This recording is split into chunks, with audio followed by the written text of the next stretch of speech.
নদী ভাঙন তো একটা অনেক বড় সমস্যা।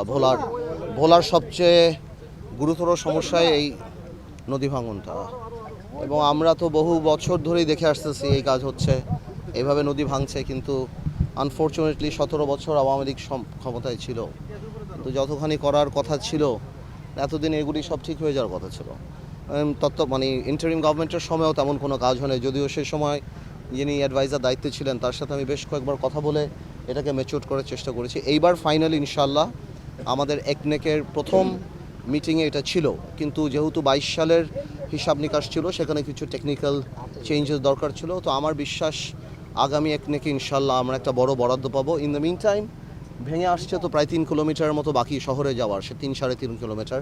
আমার সাথে এখানে ইঞ্জিনিয়ার সাহেবও আছেন, টিএনও সাহেবও আছেন। সো আমরা এখানে আলাপ করছি যাতে এই 1.5-2 মাস কীভাবে এটাকে থামিয়ে রাখা যায় নর্মালি ব্লক দিয়ে।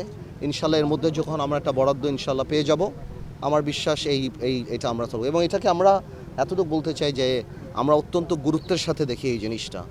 কিন্তু এটাও বুঝতে হবে আপনার যে সারা বাংলাদেশে যে অবস্থা, আমরা সরকারে আসছি বাংলাদেশে সবচেয়ে কঠিন সময়, যখন বাংলাদেশের সিস্টেম একদম কোলাপস করেছে, সব কিছু অর্থনৈতিক অবস্থা সব কিছু। বা তারপরও আলহামদুলিল্লাহ যে মাননীয় প্রধানমন্ত্রী এবং আমাদের মাননীয় অর্থমন্ত্রী এবং যারা আপনার প্ল্যানিং মিনিস্টার যিনি আছেন উনি যথেষ্ট সহযোগিতা করেছেন।